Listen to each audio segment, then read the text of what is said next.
Merci beaucoup. Oui, Peter Desilets, nous sommes une agence en Allemagne, mais nous travaillons aussi pour des entreprises internationales. Et d'un côté, nous faisons des graphiques de design sur le packaging, bien sûr, et nous conseillons aussi des entreprises ce qu'on peut faire en packaging, soit en matériel, soit en stratégie, des nouveaux concepts. On présente aussi comment le packaging réutilisable pourrait fonctionner dans le supermarché, à la maison, etc. Donc, on regarde bien tout ce qui bouge sur le thème packaging durable. Et voilà, dans ce terme-là, on le fait depuis 2008, donc depuis assez longtemps. Oui, parce Et qu'en Allemagne, on a une culture du réemploi qui est très ancienne. On a également des éco-organismes depuis longtemps en Allemagne. Donc vous êtes. Alors, on ne dit pas qu'en France on est en retard, parce qu'on a un autre modèle en réalité en France. Mais c'est vrai que dans la culture allemande, on est très sensible au réemploi.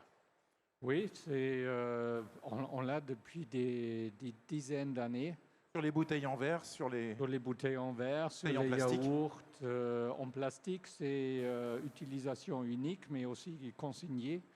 Mais sur plusieurs produits, même il y avait une période de vin, donc on a rapporté les bouteilles de vin pour les nettoyer et réutiliser. Donc on connaît ça en Allemagne, on sait qu'il y a une descente des packaging réutilisables, mais c'est forcé par la politique que ça augmente de nouveau. Et tout ce qui est packaging utilisation unique, on a comme la France, plus ou moins, on a le point vert, on a le sac jaune qui est déjà utilisé depuis les années 90. Et maintenant, les gens sont habitués, mais ce n'est pas dit que tout le monde participe. Donc, il y a toujours 50% qui ne vraiment participent. Mais sinon, on est bien installé, on a une infrastructure.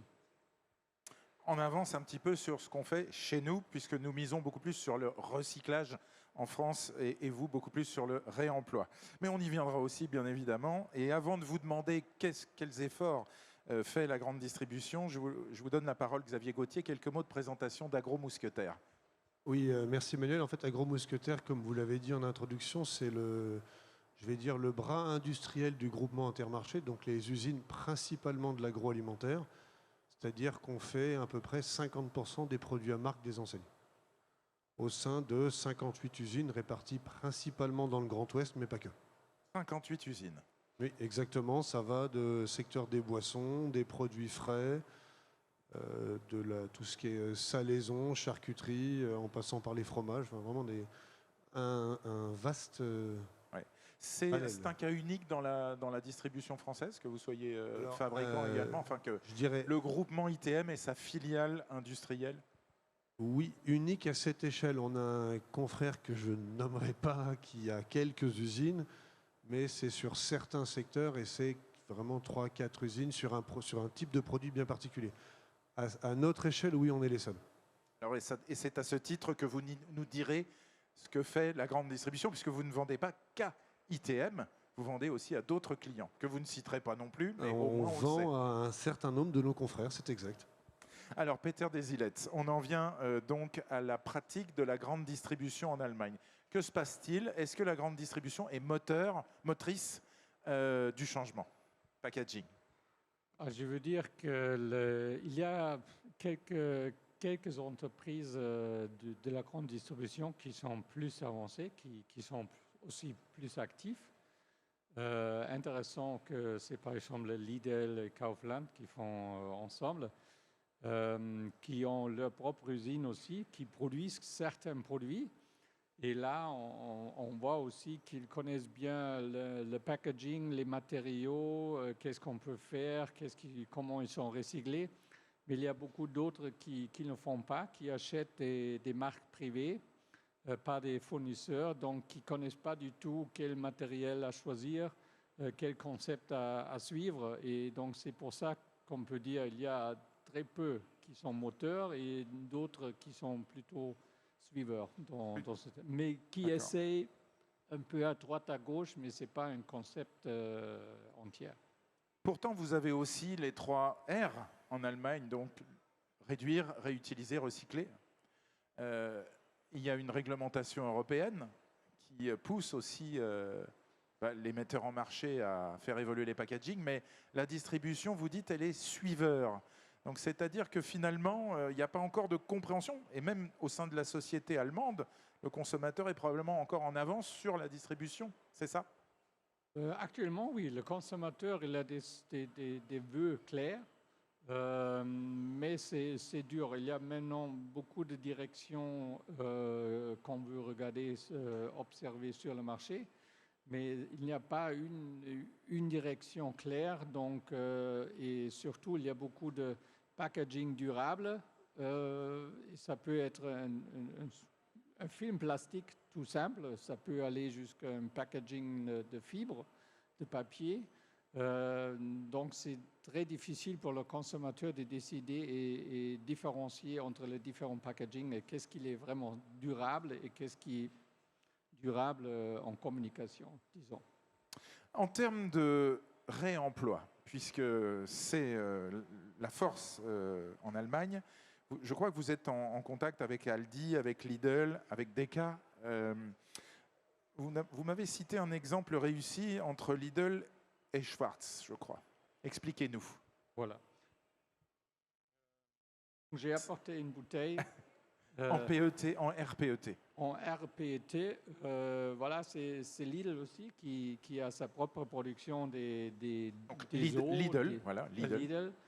Des boissons. Donc, eux, ils ne sont pas seulement la production, ils sont aussi tout un réseau de triage des packaging utilisables uniquement.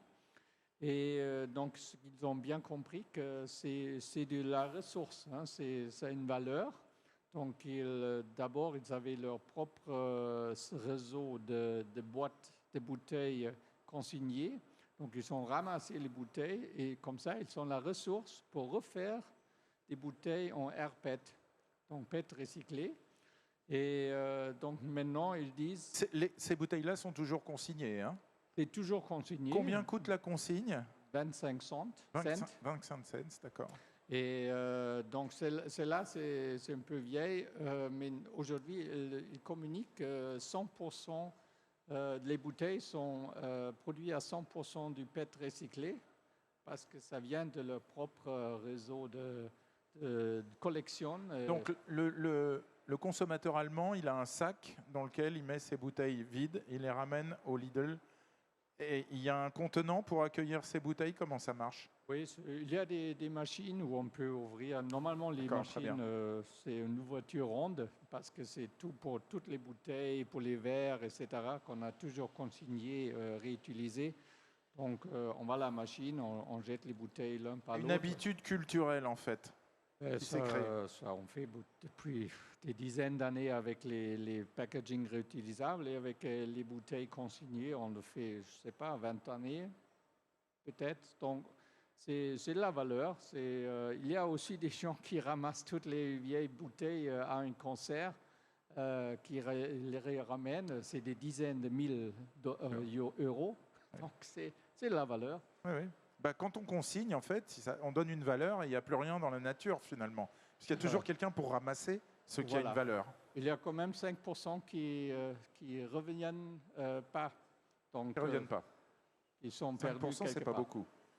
C'est pas beaucoup, mais c'est de l'argent parce que c'est des millions qui ne sont pas ramassés, donc consigne pas dépensés pour le retail. Donc, c'est un business, voilà. Je m'adresse à vous, Xavier Gauthier. Quel est le degré d'avancement de la grande distribution en France sur la révolution du packaging au sens large? Alors, mais je pourrais dire un peu la même chose que Peter. En fonction des acteurs, on n'a pas du tout la même philosophie. Il y en a qui sont très engagés. Alors, je peux parler plus forcément d'ITM parce que c'est notre client privilégié. Alors, ça reste un client, mais on a forcément une relation privilégiée avec eux. Et en tout cas, en ce qui les concerne, ce ne sont pas juste des suiveurs. C'est même parfois, je dirais, mon principal challenge, c'est que j'aurais tendance à dire qu'ils m'en demandent un petit peu trop parfois. Donc non, il y a une vraie volonté de certaines enseignes de pas seulement attendre la réglementation et de se dire ben, qu'est-ce qui va nous tomber dessus, entre guillemets. Non, il y a une vraie volonté d'avancer. Et puis on a d'autres interlocuteurs qui sont plus dans des attitudes de suiveurs, je dirais, mais non, ça bouge et ça bouge de plus en plus. Alors j'imagine que les obligations réglementaires, c'est ce qui les pousse d'abord.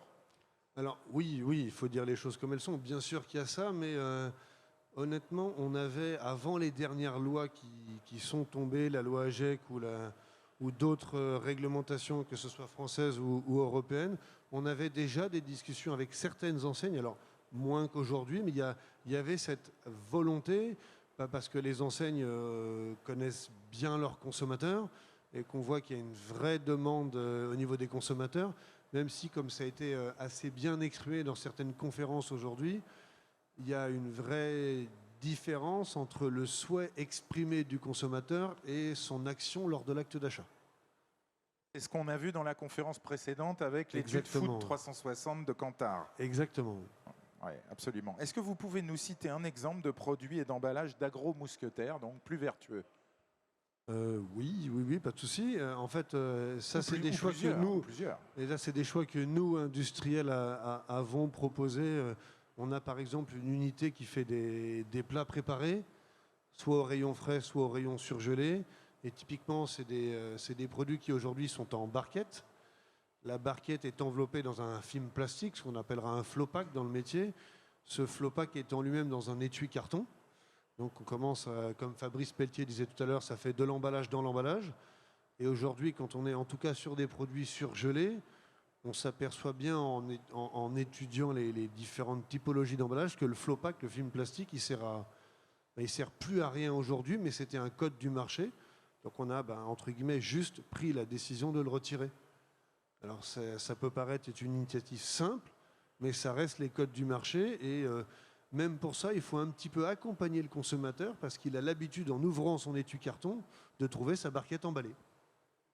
Alors, je crois que la plupart des grandes enseignes ont adhéré au pacte national sur les emballages plastiques. Où est-ce qu'on en est exactement entre l'adhésion à ce pacte et la réalisation sur le terrain? Alors oui, la plupart. De toute façon, il suffit d'aller regarder sur le site internet du pacte pour savoir qui y est ou pas, parce que tout le monde n'y est pas. C'est exact. On va en rester là pour les noms, en tout cas. Mais non, ce qui est à la fois intéressant, c'est que ça donne un vrai cadre, et puis ça permet aussi de se parler. Je trouve ça vraiment très intéressant que les enseignes se parlent pour regarder quels sont les objectifs qu'on veut se donner en commun aussi. Bien sûr, on peut choisir de travailler, chacun dans son coin, mais c'est aussi dans l'intérêt des consommateurs qu'on se parle entre nous pour voir quelles sont nos priorités et qu'est-ce qu'on veut faire en matière d'emballage. Pour les marques de distribution, est-ce que l'évolution des packaging vers le sustainable est forte? Oui, la difficulté peut-être, c'est que, encore une fois, alors ça a été renforcé cette année, mais avec, on sait tous, la situation sur l'inflation, il y a une attention encore plus marquée des consommateurs sur le coût. Et le vrai défi, c'est d'avoir des solutions à la fois durables et compétitives. Alors c'est un vrai défi et c'est ce qui fait l'intérêt du défi, en tout cas à mes yeux. Mais nos consommateurs et nos clients du coup deviennent de plus en plus exigeants sur ces deux critères. Et il faut trouver la bonne équation. Est-ce que vos clients, ITM et autres clients, vous parlent aujourd'hui de l'emballage réemployable? À vous, industriels? Alors oui, bien sûr, parce qu'on a vu le texte qui est tombé en France et a priori les exigences fortes que va avoir l'Europe à ce sujet-là. Vous êtes considéré comme un metteur en marché en réalité? Alors oui, et même parfois gros mousquetaire, parce qu'on a certaines marques propres pour lesquelles on est nous-mêmes metteurs sur le marché. Donc vous allez devoir, dès l'année prochaine, présenter 5% d'emballage réemployable. Alors c'est un objectif, ça n'est pas une obligation. Non, exactement. Et puis on attend déjà la méthode de comptage, tout simplement. Ça peut paraître basique, mais on n'a pas encore la méthode de comptage, donc on va voir comment l'évaluation sera faite. Mais on a déjà, bien évidemment, commencé à travailler sur le sujet. Alors sur certains secteurs, On a des projets, je dirais, avancés. Sur d'autres secteurs, c'est moins évident. Et puis moi, je crois beaucoup, Fabrice Pelletier le mentionnait à la conférence précédente, au travail qui est fait. Et là, on voit la grosse valeur ajoutée que peut avoir Citeo pour nous aider sur le développement des gammes standards d'emballage réemployable. Parce que si on veut, comment dirais-je, massifier le réemploi, il faut mutualiser aussi les contenants. Donc on commence à travailler dessus, effectivement, bien. Très nettement, on était la semaine dernière en réunion avec Fabrice et un fabricant d'emballage métallique, parce que c'est dès maintenant qu'il faut travailler pour être rapidement prêt. Pour être rapidement prêt, effectivement. Peter Desilets, il y a aussi le sujet sur le réemploi. Est-ce que vous avez des emballages standards ou des projets d'emballage standard également à destination de la distribution ou de la grande distribution en Allemagne?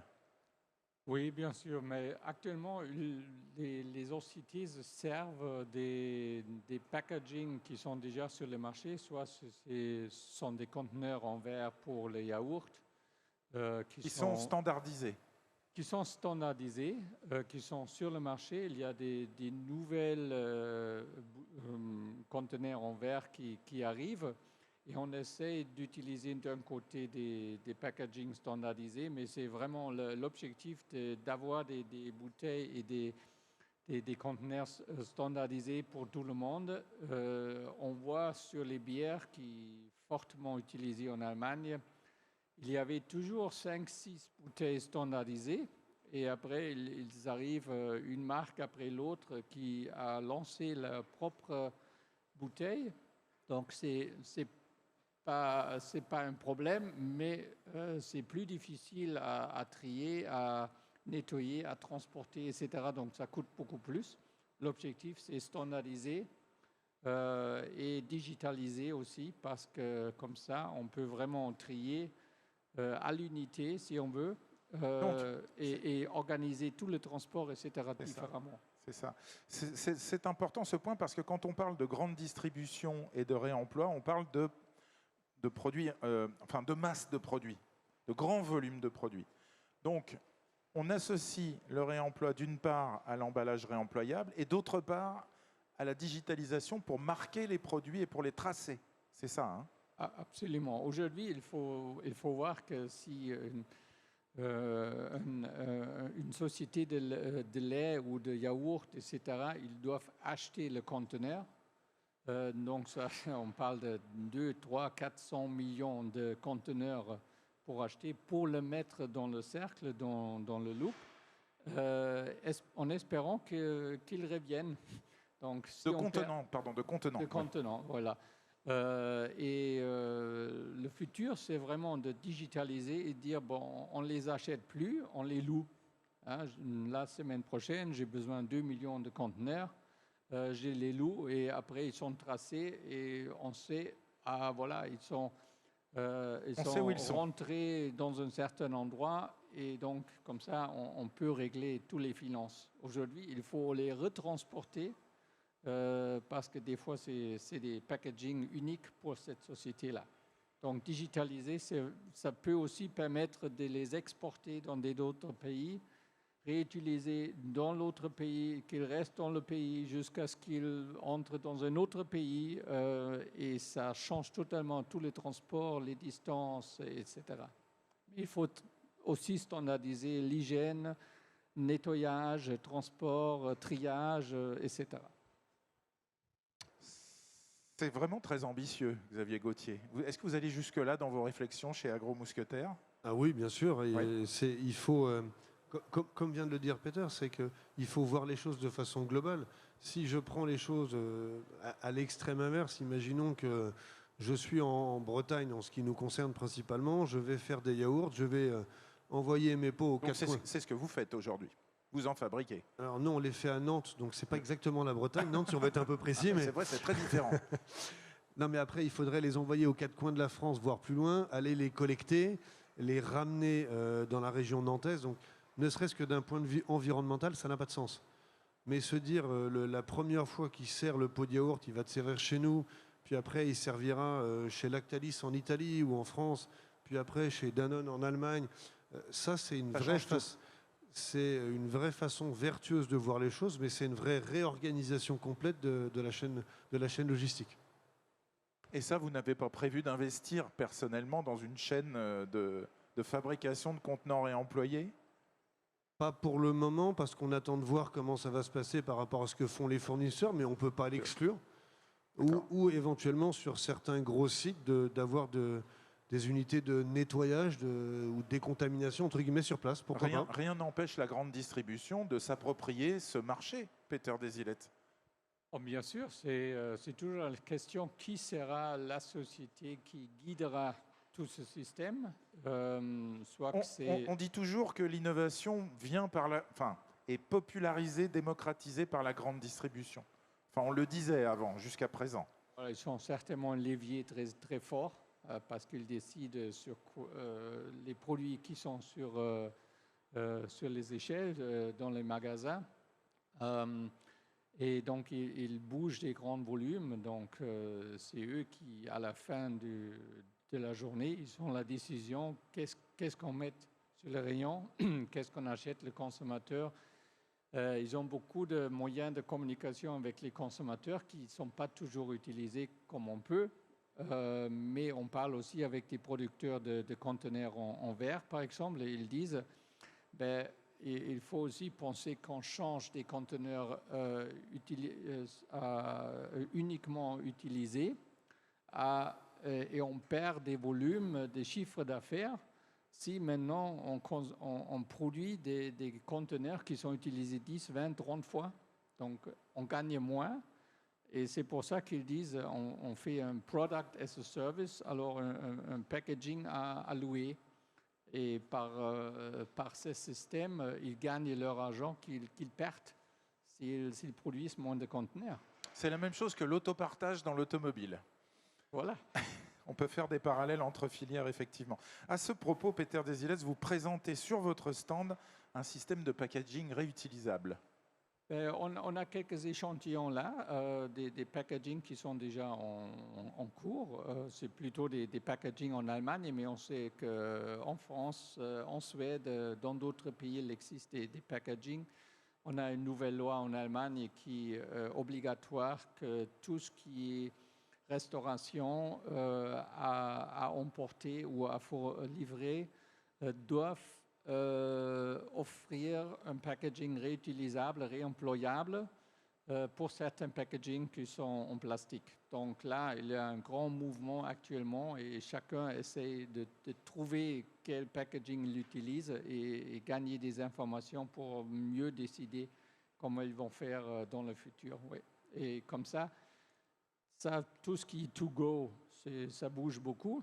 Mais on travaille aussi pour tous les produits qui sont pré-emballés par les producteurs qui vont dans le commerce. Et là aussi, il y a déjà comme Loop, chez Tesco, il y a aussi des essais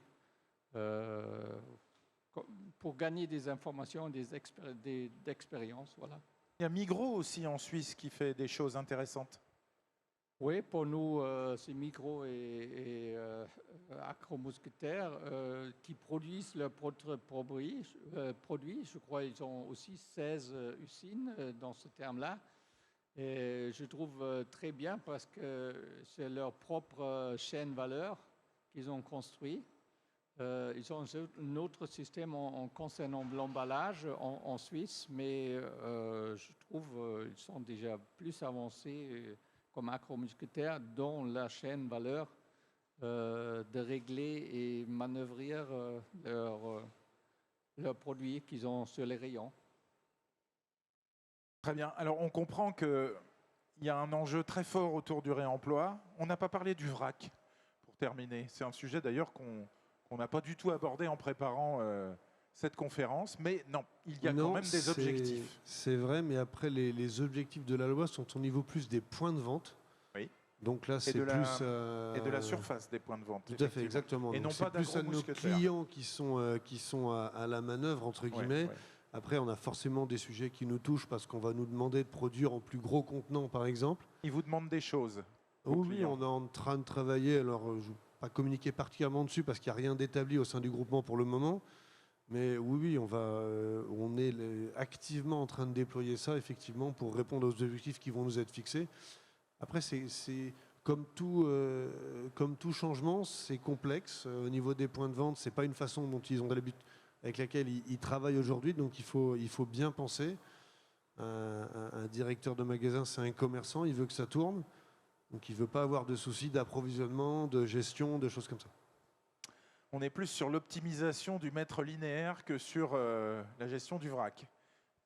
Oui, mais en même temps, je pense en tout cas au sein du groupement, pour les adhérents avec lesquels j'ai eu l'occasion d'échanger, c'est un objectif réglementaire, donc on ne va pas faire de résistance qui n'aurait pas de sens, et ça va dans la bonne direction, y compris d'un point de vue performance environnementale. Donc allons-y, mais faisons-le correctement. Donc s'il faut prendre un petit peu plus de temps pour bien le préparer, on va se donner le temps qu'il faut. Très bien. Alors, est-ce qu'il y a des questions? Est-ce que vous voulez poser une question à nos intervenants, donc Agro-Mousquetaires ou Pacoun, sur ce sujet de la grande distribution face à la révolution du packaging? Est-ce que vous voulez poser une question, mesdames, messieurs? On est en fin d'après-midi, je sais, hein, c'est pas toujours très facile, en effet, de réfléchir encore. Mais on a bien compris un certain nombre de choses, effectivement. Hein, c'est que en Allemagne comme en France, on a des ambitions de réaliser non pas forcément des packaging plus vertueux.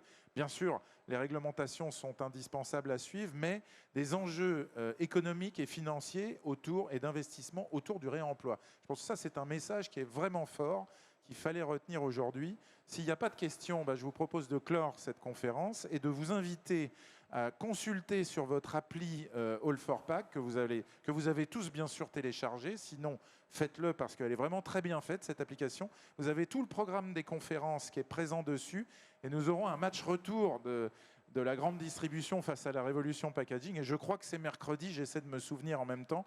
On aura notamment Bertrand Swiderski, qui est le responsable RSE du groupe Carrefour, qui sera présent pour nous expliquer les engagements de l'enseigne et du groupe en termes de révolution du packaging. Donc vous voyez, on va en parler plusieurs fois sur ce salon. Donc merci à nos deux intervenants. Merci Xavier Montier, merci Peter Vasile.